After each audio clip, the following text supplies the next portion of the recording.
Hey guys, welcome to Salty Ginger Talk. If you're a returning listener, it's great to have you back. If you're new to the channel, we're very happy you're here and we hope you like what you hear on our podcast. So, our podcast is for people that want to make themselves a little bit better or learn something new every day. And so, we talk a lot about personal responsibility, controlling our emotions, stoicism, interacting with the world in a measured, reasoned way to make the world a better place. Today's episode, we're going to talk about a quote we heard this weekend that really resonated with us, and it really fits into a lot of the things we talk about on the podcast. So, that quote is hard choices, easy life, easy choices, hard life. So, we've done several episodes in the past that kind of feed into this thought process. We did an episode on how to stop procrastinating, tips to stop procrastinating. We've done an episode on how to embrace delayed gratification, make a hard choice now for a better reward. Episodes on goal setting and how to change habits so that the actions that you take in your everyday life reflect the long term goals that you've set for yourself. And look, we've done an episode on goal setting as well, but it's important to have goals. It's important to have things to shoot at and things you're working towards. But goal setting in itself is not nearly enough. Think about it this way: every NFL team's goal is to win the Super Bowl. Only one team accomplishes that every year. Is it because they set the goal better than everybody else? No, it's not. It's because they took actions that led them every day throughout the season, in the preseason. They took actions every day to lead them to the goal that they're trying to achieve. And they did that. They executed towards their goal better than the other teams did. And you can argue, okay, because this team has more talent, et cetera, et cetera. All true, but those were choices they made previously that led them to where they are. So again, hard choices, easy life. So let's dive into the topic. Our point of bringing all that up is there's lots of episodes. We're not going to cover specifics on how to do this in this episode, but if you go back to those other episodes, there's concrete tips that you can incorporate into your everyday life that say, if you want this, then do this. If you want to change habits, here are the steps to take to change your habits. If you want to stop procrastinating, here are the steps to take to stop procrastinating. So but we're not going to cover that in this episode. This episode's more kind of high level and changing our thought process, which really is step one in the entire process. Because if you don't think you can accomplish what it is you're setting out to accomplish, it's going to make it very difficult to accomplish. So you really need to change your identity. Instead of saying, I want to start running and say, I am a runner. When I first started investing in real estate decades ago, I would hear people say, I'm a new real estate investor. Why say new? Are you a real estate investor or are you not? Did you invest in real estate? That makes you a real estate investor. You might not be the biggest developer on the face of the planet, but it doesn't mean you're not playing the same game that those people are playing. And that change in identity is very, very important because you've got to believe that you can accomplish what it is that you're trying to set out to accomplish. So easy choice is hard life, hard choice is easy life. So, what is an easy choice versus a hard choice? For example, it is easy to sit on your couch and binge watch an entire season of a show on Netflix. But that doesn't bring you in any income to pay your bills. It doesn't improve your physical fitness. In most cases, it doesn't improve your mental fitness, doesn't improve your emotional health, doesn't improve your physical health. So you're going to have struggles with all of those things if that is what you choose to do more often than not. Whereas if you choose to get up and go to the gym every day for an hour and lift weights or walk on the treadmill or take a class on cardio or yoga or stretching, whatever the case may be, you are taking steps every day to improve. And that's not always fun. So when you look at someone that is really accomplished something, I think there is a misguided thought process that that person is super motivated. They're not actually super motivated. I can tell you for certain. Back in the day when I was pursuing a baseball career, I prioritized baseball and what I did to prepare for baseball over everything else. When I ate, was centered around my workouts. My workouts took precedence over everything. And I do mean everything. So if I wanted to spend time with my girlfriend, who's my wife now, I had to get my workout in. So I would get my workout in first thing in the morning. So I didn't have to worry about it the rest of the day. It was taken care of. I had done the work that I needed to do to continue to pursue the goal I was pursuing. And it freed up that time and it made it easier down the road because I could enjoy my time with my girlfriend because I wasn't thinking, shit, I got to get my run in. Damn it, I didn't lift weights yet. Damn it, I didn't do my dry run exercises. All the things that I would do to prepare myself or try to make myself a better baseball player. Same thing can be said of work. If you choose to procrastinate on the project that you have to do or is due in 2 weeks or the presentation you have to make in 2 weeks, you can make easy choices now and it's going to lead to some very uncomfortable, intense moments as that deadline gets closer and closer. Or you can make the hard choice to say, you know what? I'm going to shut off social media. I'm going to focus on what I need to do. I'm going to not find other things to do that seem like I'm busy, returning emails, having conversations with people, all of which are important, but you have to prioritize the most important things. And if you do all those little things and procrastinate, again, you're going to have a lot of pain as that deadline approaches when you're cramming to get it done. Also, the product you produce is generally going to be lower standard, lower quality than it would have been if you did the work over a period of time and were really prepared for that presentation or that report that you have to turn in. So you can look at examples of this over and over in your life. And physical health is the easy example, right? So you can choose to have pizza 3 times a week, which is easy. Like you call, they'll deliver it to your house. You don't have to go get it, right? They'll just show up with food at your house. Or you can put in a little work now, go to the grocery store, buy the ingredients for healthy meals. Maybe you buy salad fixings and protein. And you can make all those on a Sunday and portion your meals out, put them in containers. Then you've got your meal set up for the rest of the week. The rest of the week is easy because you made the hard choice to do the work up front and set yourself up for success because you're a person that cares about fitness. You're not going to be a person that cares about fitness. You do care about fitness and your physical health because you're taking actions to show, to demonstrate that you care about your physical health. And that's going to lead you to a good result, a better result than eating pizza 3 times a week. Same thing can be said for the gym example that we use. It's easy to sit down and binge watch a TV show. It's harder to drag your ass to the gym every day. And people that do that on a consistent basis have developed the habits because, newsflash, nobody feels motivated all the time. There are multiple times in that process where you wake up, let's say you're a morning workout person, you wake up and you're like, fuck this. I am not doing this morning. But then the habits that you've developed creep in. And at first you got to force it. There's just no other way about it. You've got to force yourself to break those habits. And again, go back and watch. We've done an episode on how to change your habits.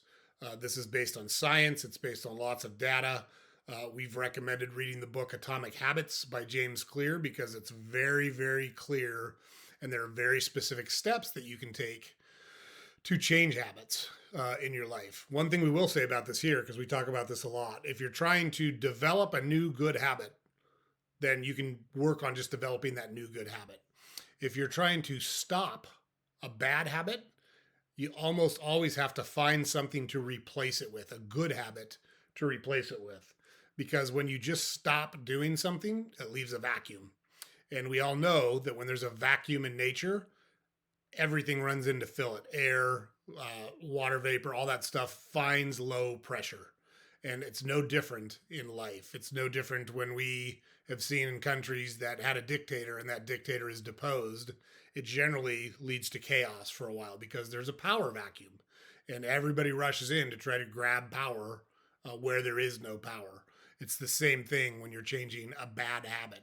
So if you used to, let's just say you were on social media a lot and you were trying to change your habit and say, I'm going to get rid of my bad social media habit because I'm spending 4 hours a day on social media. Well, let's say you're successful at that. Now you've got 4 hours a day that are free. There's just nothing going on in those 4 hours. And if you don't intentionally fill it with a good habit, a habit that works for you, that leads to your goals, that models what you want out of your life, it's going to, something else is going to fill it. And it very well could be another or a different bad habit that you're going to fall into, that you're going to have to break somewhere down the road.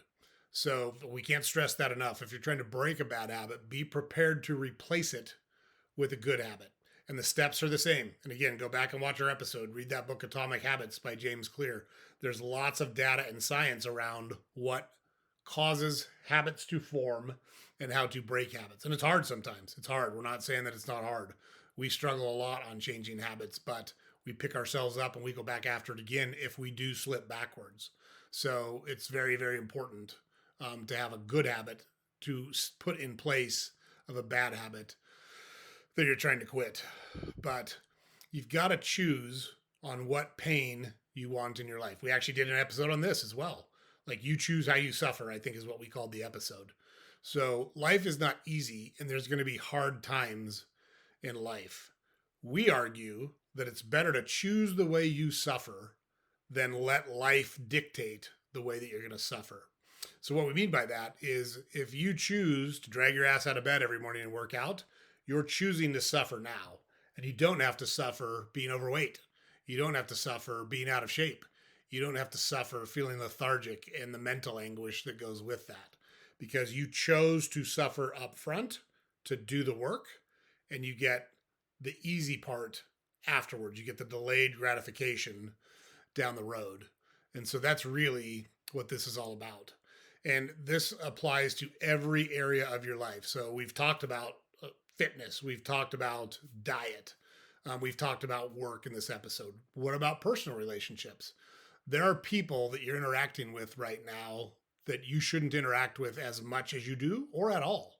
And you're avoiding having the conversations or making the decision to change those interactions and replace them in your life. Conversely, if you don't have a lot of people in your life, you're choosing the easy way, which is to sit at home, to not put yourself out there, to not face rejection, to not go out and try to develop relationships with other people.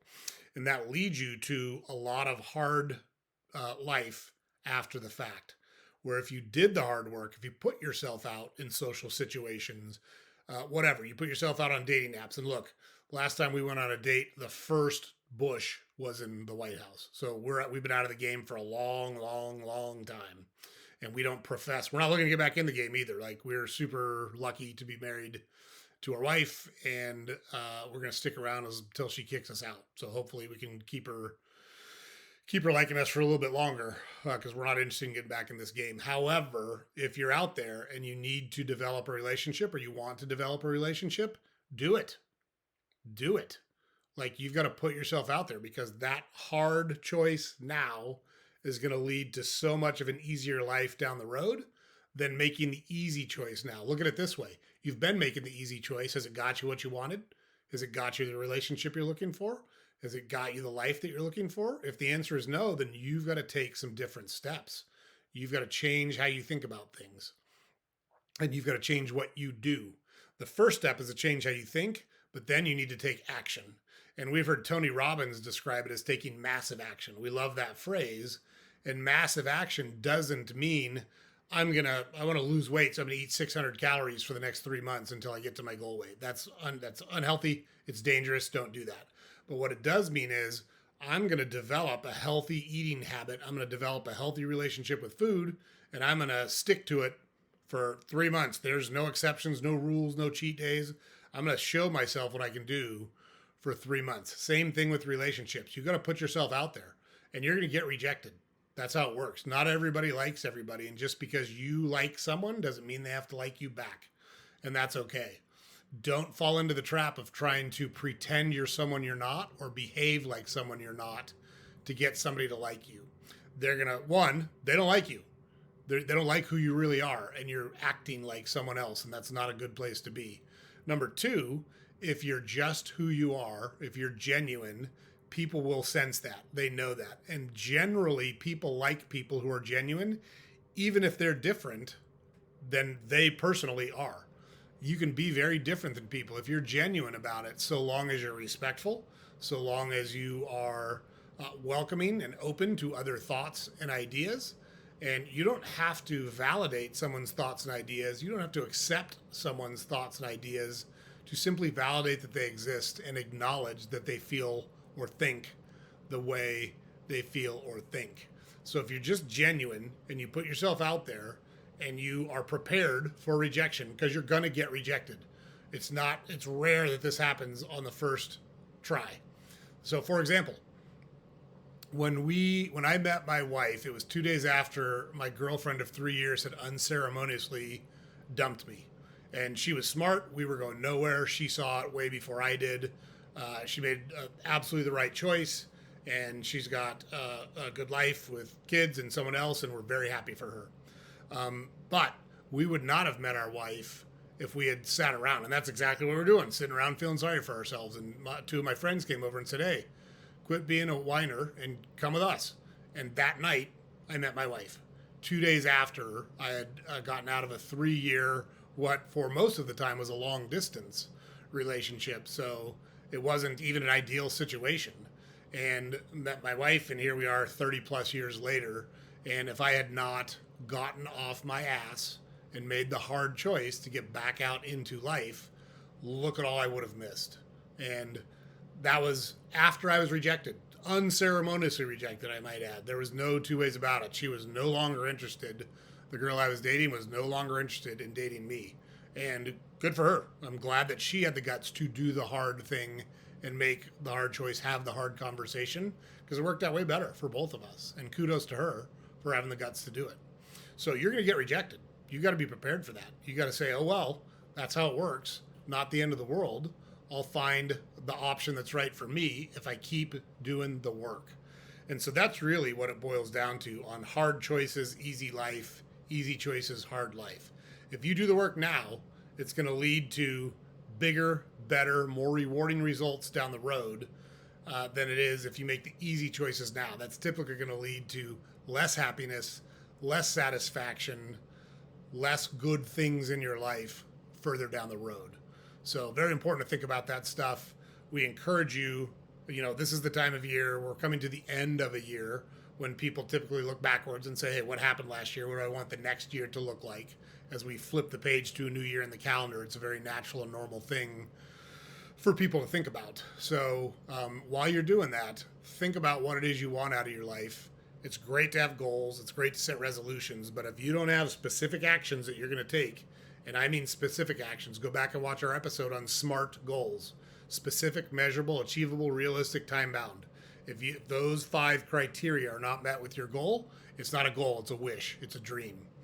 And so now is the time to start thinking about those things and put your plan in place so that you can take action every day to work towards the life that you want. So that's our episode for today, guys. Hope you found it useful. James puts it up over here every day. Don't forget to go to our website, saltygingertalk.com. All of our podcast episodes are available on our website. We've got links to all of our social media accounts on our website, and we've also got a newsletter that we publish every weekday that you can subscribe to on our website. Also, it would be great if you could comment. Do you have experience in the things we've talked about? Do you have a story to share about when you've made a hard choice and you've gotten a better life from it, or when you've made the easy choice and you learn down the road, hey, I got to make a different choice next time? It'd be great if you left that in the comments and help the other people that are listening out. A lot of people feel like they're the only ones that are experiencing what they're experiencing. Not true. We all experience it. We're better off working through it as a group. And this is a great forum to do that in. So appreciate you guys checking out the channel. Hope everybody has a great week, and we will see you next time.